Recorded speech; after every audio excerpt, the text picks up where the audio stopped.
Welcome, everybody, to the Slade Ham Experiment. I am your host, your pilot of this midnight spaceship. Did I pop my peas? It's that kind of evening. Cheers to you. It's red in the studio. I say the color every episode because some of you are listening on Spotify or iTunes, and I want you to know what it looks like. I want you to be able to envision. It's important to exercise your muscles of imagination. We don't do that frequently enough. Look at this as one opportunity to do it. It's glowing red. It is Sith-like, if you must know. I've punted on doing this episode like all week long. I was going to do it Friday, so I would have it out of the way. Saturday was one of the best days of my whole life, and then Sunday I just kicked. I said no. And then Monday rolls around. It's Monday, Tuesday, and then Wednesday comes. The episode's got to go out. So here we are, forcing myself to regimentedly sit down and get this out. I'm frustrated. That's the problem. And you ever have one of those bad days where it's like not bad for any particular reason? You just wake up and you feel different than yesterday? I'm susceptible. We're all susceptible to that. Don't nobody sit there and act like, I got everything under control. Shut up, you Vulcan. We just have days like that. When I have them, I got to check myself. Hey, man, pull it together. You got shit to do. You will wake up tomorrow. It will be different. Just weird mood swings. And I've learned you got to wait them out. You can't react to them. You certainly can't bury yourself under the covers. You could do that for like a day. It's not depression. It's just, you ever see those old Claritin commercials where they would pull you would be seeing the commercial, it would look like a regular commercial, and then they would pull some imaginary film off the screen and everything would get much more clear. Today felt like the first part of that. I was just, blues weren't as bright, that kind of thing. And I think I'm just dealing with just life stuff, right? Nothing even bad, just like bills and insurance and responsibility. And it just sometimes you just like, whatever. So I've been going back and forth with United Airlines. I got a couple of trips coming up. I'm going to, this will come up again in a second. But I'm going to New York this weekend. I'm going to Chile in November. Like, I still got a couple of trips. I've been booking flights. And I realized, I'm talking to you, United Airlines, that I've been trying to get my gold status again. They keep changing these frequent flyer miles to screw you every time. They're just more and more dollar-oriented to take care of their corporate people. Not frequent flyers. These are frequent dollar miles. Change the name. So they do all of this nonsense to make it difficult. I will have flown all the way to South America, all the way to Asia. Did I do another? I was in Africa this year on a lot of their partner flights, all through Ethiopian Airlines and however many domestic trips I've taken. So if I'm not qualified, something's up. So I reached out just trying to point out the last batch of every flight I've taken this entire year. Every flight I've taken with them has been delayed by an extensive amount. I've grumbled on it about it before. So I just lined all of that up with all of the ticket numbers, and I said, hey, this is bullshit. In exchange for all of this, why don't you just give me gold status, and I won't even ask for like the $700 per flight that you're legally responsible for giving me for delays of over 4 hours, et cetera, whatever the law is. And they just keep sending me back. I get some automated response. Here is a $100 certificate. And I go, well, that's not what I want. I'm disinterested in your $100 certificate. And here's why. Because if I'm not going to be gold next year, I'm not going to buy my flights. I'm going to burn the 300,000 miles that have just been sitting in my United account doing nothing. Because I buy my flights so that I can keep getting this stupid status. I keep chasing this shit like a credit score. This is why I'm frustrated, I think.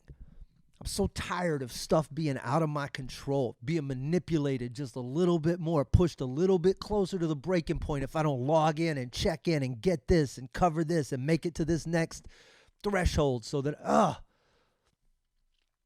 So I said, I don't care about this. They send back, here's $300 in travel. It's the only thing I haven't done is total up all of those travel vouchers and figure out if they're enough to buy a flight somewhere in December, and I'll just go scuba dive for a weekend and come home. And if that gets me over the hump, then I'll be less frustrated. I don't think that's going to be the case. I think it's pretty deck's pretty stacked against me. So I think I'm going to ditch my frequent flyer programs, as in not care about them anymore. And this is huge. I travel. I in my head, I think this is also important, but the truth is, for what I get in exchange for what I suffer dealing with these fools at these airlines, what's it get me? Lounge access and in line a little bit sooner? I can stoic my way through that. I can pay $50 for a lounge pass if it means I don't have to pay $6,100. It's like $12,000 or something worth of flights to get the golds. Anyway, I'm done with you, United, unless you figure this out. I was trying to escape a little bit. It's been gorgeous down here in Texas. It's been beautiful. The weather has been a blissful upper 60s. And I've been lower 70s, like perfect. Chef's kiss. Mother Nature. So I decided I was going to take my bike Sunday morning down to Discovery Green. Beautiful outside. I was going to go down there, take my book, a little Kindle, go sit in the park, just read for a little bit. It's like in the morning, 10 o'clock. I ride all the way down there to the city park in the center of Houston. And I'm sitting there on this little chair and I'm reading my book, and a cop comes up after about 20 minutes. He's got a Boston accent. I don't know why. Maybe it's not Boston, but he talks like this, like very Joe Pesci. Jersey, maybe. I don't do accents. He goes, yeah, this is what set me off. Damn it. I need to work on this. I should not be this bothered by other people's stupidity. But it's Sunday morning. It's in the park. I'm sitting here reading a book. They got a bunch of engineers have rented out the park. Now this is, they don't email people to tell them this before they ride down there. That's totally fair. So the cop goes, and he doesn't come up and approach me and goes, "Excuse me, sir. I recognize it's Sunday morning and you came down here to read your book in the park under a tree, but the city sometimes rents out its open spaces in a way to bolster dollars and things like that. So we got to ask you to step out so that this private event can move in. And but I see you're reading, man. If you so we'll wrap up that chapter, and here's the places you can go. I don't get any of this. I get I'm gonna need you to move. That's what I get.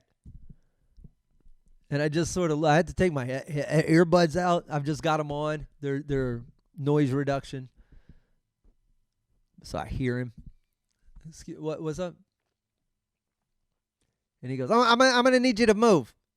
And I go, nah.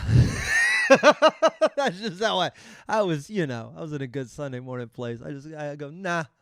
And I put it back in. And he goes, sir. I let him get the sir out a couple of times just to make it feel important. He's being polite. Sir. He doesn't mean a word of his sir. I go, yeah, yes. And he goes, yeah, there's a private event here. I'm going to need you to leave. And I go, okay, well, what? I go, am I breaking a law? Am I right now? And he goes, you're trespassing. Now, I wish I was exaggerating this. That's literally the escalation. 3 sentences, 3 interchanges. I'm going to need you to leave. I said, nah, I get it. I certainly catalyzed this shit salad. I know that this is my fault in the first place. But his second approach wasn't any better. And then telling me I'm trespassing by sentence 3. Well, now you just got me amused. Because here's what happens. I have run events like this. I have rented out larger parks than Discovery Green in Houston. There's a whole process. It is very expensive. You have to hire cops, and that's where this cop came from. He wasn't even on duty. He's an off-duty cop wearing his uniform. Still makes them, I guess, Marines or whatever. So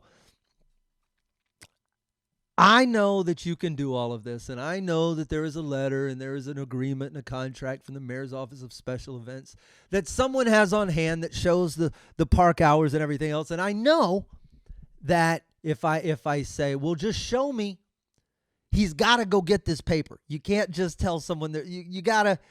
So I know that there's a thing that, and I could push for all of this, and I don't. I just go, sir, I'm going to finish this chapter. It's almost done. And then I'm going to leave. And I look back down, and he goes, And this is where everything it doesn't end badly, but it could have. He goes, And I pull it out. And what I wanted to convey to him was this emotion. And if you read, you know. I wanted to say, sir, I'm deeply engrossed in this book. I've been sitting here for a half hour, blazing through it. I'm in what's called flow state, kind of. It's making sense. I'm absorbing what's being talked about. It's connecting with me in ways that I can see how it applies to my life and what I'm trying to do on my own. And if I stop right now before I finish this page and a half, I'm not going to be able to get back here and ride this thought to completion. So if I can just read the next 90 seconds, I can get this page and a half out, and then I will happily leave the park, is what I wanted. This is the thought I wanted to convey. What I said, what I said was, by the time I explain reading to you, I could have finished this chapter. And by the time I explain what reading is, something horribly insulting. And there was a long enough pause on his face that I was able to look back down and I pretended that I read it. Like I knew I had about 60 seconds between what I said and when he realized that under some bullshit law, he could at least cuff me and inconvenience me and maybe even take me to jail for something. Before all of that registered in this dumb, bald brain of his, I just paused, let it all start to gel, and then I went, all right, I'm done. And I left. And it just,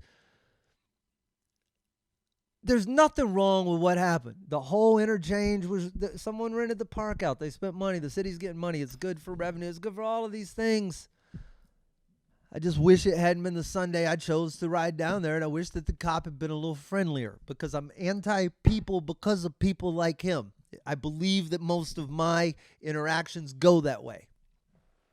Probably 100% my fault. That one, I think, was. Maybe. I don't know. We could go to the tape, but no one taped it. But all of that has just had me in a bit of just been in a funk the last couple of days. Sunday, Monday, whatever. I've been listening to audiobooks too. This has been a good week for books. I'm trying to figure this out. If you do audiobooks, tell me how you do it. I'm sure maybe it's just Audible. Here's the thing about me. You should know how I ingest books, though. And this is why Audible's starting to be problematic. I steal them. Not like I do originally, just because I read books, and then if I don't like them, I just throw them away. So I can't do that with physical books anymore. I can't travel on airplanes with 9, 10, 11 books in my backpack. So I put everything on a Kindle. Then I in some manner of speaking, come by EPUB files, and they make their way to my Kindle. Now, that sounds like theft, except when I read a book in its entirety, I buy a copy of it off Amazon, and I put it on my bookshelf. and I don't read anything in its entirety unless it's good. So I will abandon a book mid-birth. I don't care. Right there on a Walmart shelf. And I have been listening to books on audiobook, but then also keeping one on my Kindle so I can go back and forth. This week I'm doing like 2 books a week right now. What did I just do? Ryan Holiday's Trust Me, I'm Lying, and then which I didn't even know his backstory. The guy who does Daily Stoic that I enjoy. And then Robert Greene's Mastery, which should be a must read on the amount of stuff that I could have gleaned from books like this in my late teens or 20s is immeasurable. Now I listen to some of this, and it's reassuring in some ways because it reinforces a lot of things I'm already doing, but it also sends me down different paths. Both books extraordinary. I want to quote this from Robert Greene's Mastery. I think Ryan Holiday was an apprentice of Robert Greene's, if I'm not mistaken. Robert Greene wrote 48 Laws of Power, which it's a must read. It's on my favorite book, Save This Stack if everything's on fire list. That's one of them. Anyway, from Robert Greene's Mastery. And this is for those of you, I preach over and over and over about how you can't skip the steps, how you got to chop the wood, how you got to do the work, how you got to actually practice. To the extent that we believe we can skip steps, avoid the process, magically gain power through political connections or easy formulas, or depend solely on our natural talents, we move against this grain and reverse our natural powers. We become slaves to time. As it passes, we grow weaker, less capable, trapped in some dead-end career. We become captive to the opinions and fears of others. Rather than the mind connecting us to reality, we become disconnected and locked in a narrow chamber of thought. The human that depended on focused attention for its survival now becomes the distracted, scanning animal, unable to think in depth, yet unable to depend on instincts. It is the height of stupidity to believe that in the course of your short life, your few decades of consciousness, you can somehow rewire the configurations of your brain through technology and wishful thinking, overcoming the effect of 6 million years of development. To go against the grain might bring temporary distraction, but time will mercilessly expose your weakness and impatience. He's talking about our innate nature, the way we learn through repetition, the way the wiring in our brain happens, the way replicating a task, repeating it over and over, builds new neural pathways. That's biology. That's evolution. That's millennia. And we try to fight against it with our shortcuts. I'll get good at it this way. Okay, buddy. Just like you'll get rich off Bitcoin and day trading and Cash App scams. You and some of the people I went to school with in Beaumont. I saw one of these guys posting screenshots of that. There's a Cash App scam. And he was just enrolling people on this public. This is the level of myopia, I guess, you have when you're so trapped in just a nothing place like this kid. I've known him since I lived there. And quick, before they catch on, do you really think that you're just going to openly recruit people on Facebook to scam $20K? From who? No one's coming for that money? You... It'd be sad or funny if it weren't so sad. The other book I've been reading, I say that, I listen to this. I read this a long time ago. It still is one of my favorite books. Neil Gaiman's Graveyard Book. And if you haven't read the Graveyard Book, oh, do I have an experience for you.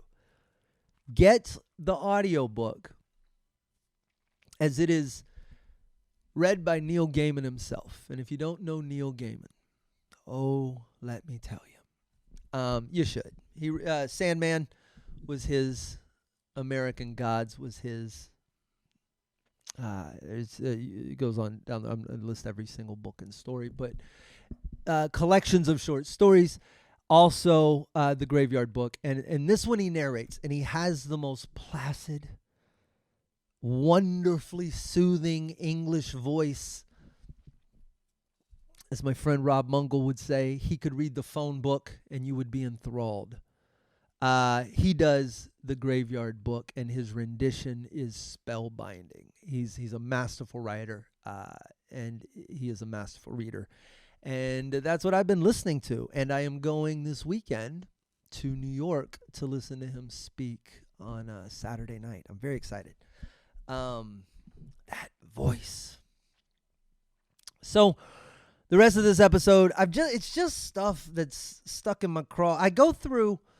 I spend a lot of my week just looking stuff up. I have an idea about something that might make a joke or something I want to write about or something I want to do, and then I go look it up and I end up on a spiral, and you just learn stuff.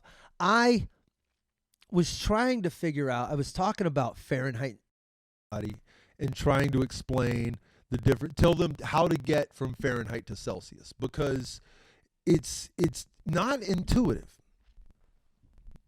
If you don't know the Celsius scale, you're American. We're it. We are it. It. I'll tell you how it in just a minute. But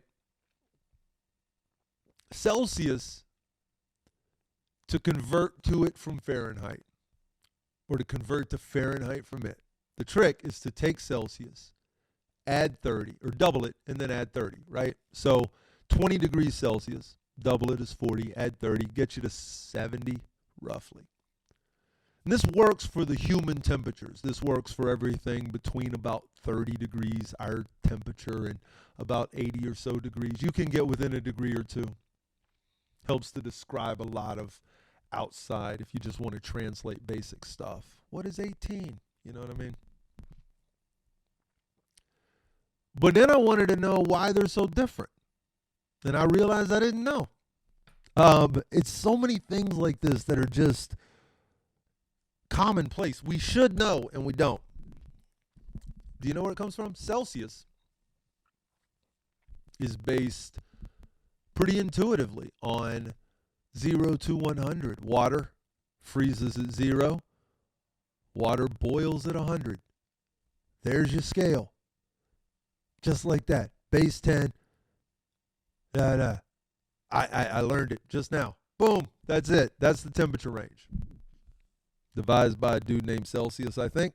Fahrenheit is different. Fahrenheit, because Mr. Fahrenheit, what was his first name? Fahrenheit is the dude who basically decided that 32 was going to be the temperature water freeze. Where is this? I'll just read it to you. Let's see. You should have marked your place here, Slade. All right, here we go. In 1742, it was introduced in the British Royal Society. Here's what happened. It set 0 at the lowest temperature Fahrenheit could get water and salt to mix and reach. So you mix some salt water up, it freezes at 0. There's your 0. Now we need another temperature, a second fixed point in our system. I'm doing a horrible job of explaining this, but I think you're following along. He randomly picked the human body temperature. He put that at 96 degrees. So it basically made water boil at 212, which is completely arbitrary. It made it freeze at 32 degrees with no salt in it, which is most of the water most of us deal with. I don't know why you're using ocean water, Fahrenheit. And all of that would have been fine. Celsius, a superior way of keeping the temperature, has been adopted by almost everybody in the whole world. They all got around to it. Did you know we almost did? The UK did it in 1965. They're still getting around to all of it. And then us, 1975, Congress passed the Metric Conversion Act. It was supposed to begin the project of metrification here in America. Did you know that even happened? They even set up a metric board to supervise the transition. But the law made metrification voluntary. You can't do that with Americans because we're a lazy bunch. And if you think for half a second you're going to have to burn one little calorie in your brain adjusting to something new, you will skitter under into the safety of darkness like a roach. Americans couldn't handle it. Their stupid brains were popping at the idea of highway signs in kilometers, reading a forecast in Celsius. Oh my God, what if I got to buy a kilogram of steak? How am I going to survive? Put it back in pounds or grams. So here we are. I think it's amazing how who else? Who else still? Burma and Liberia are the only other ones who haven't converted yet. And Burma said it was gonna. So it's us in Liberia. Your move, America. Jesus, we are such idiots. It really is a terrible system. All right. Have I grumbled enough? Have I gotten everything off my chest? Have I left you in a worse mood? I apologize if I have. That was not my intent. I'm smiley. I'm really, everything's good. It's actually the best it's ever been in my whole life, and that's why I get a day or two like this. I'm like, you know what? I was probably due. I've been pumping out all the good chemicals. I probably got to take a nap, let them rebuild. I'll leave you with the last little nugget. Maybe this will help you. I learned this. I didn't know this. I got a message the other day. You ever do this? And this is for you Android folks. I can't help you iPhone folks. I don't know if this helps you or not. There's probably a setting in there. Maybe you're better than me. Maybe this never happens in the first place. But I got a notification and I went to check it, but before I could check it, I swiped to the right and I just cleared it. It was gone. And I didn't know what it was. I don't even know what app it was from. And I checked text messages. There wasn't a new text. I checked Messenger. There wasn't a new Messenger. I don't have anything else. I don't keep anything else on my phone. So I realized after digging, you can go into your messages, into your notification settings, and then the notification history, and it will show you every notification that you've missed, cleared, muted, silenced, anything. So I was able to kind of retrieve it, and it was there, and it was an email to an account I didn't even know was connected to my phone, and it was actually important. I would have missed it. So if you're a green dude like myself, it's in your Android notifications. You can just go to notification history, and you can see all sorts of stuff, and I hope that helps you on a day when your finger moves faster than your brain or vice versa, and all of the stuff you're trying to touch goes into the ether. I'm sure there's something else I'm supposed to tell you. Andy Huggins comedy special, October 17th. Check it out. Apple TV, I believe. It's also going to be on iTunes and Spotify. Andy Huggins Early Bird Special. Make a intentional note to check that out on October 17th. And then again, the audio on the 20th. We want to get that thing into the number one chart. We want it to chart number one day of release. I think we can do it. It's going to be a national number one hit, and it's going to be us that did it. I'm very proud of the special, and I'm proud of my own, and I'm proud of you guys for supporting everything and for sticking around this long, and I love you, and subscribe, and I'll see you next week, and I'll bring extra smiley faces and blue lights, and cheers.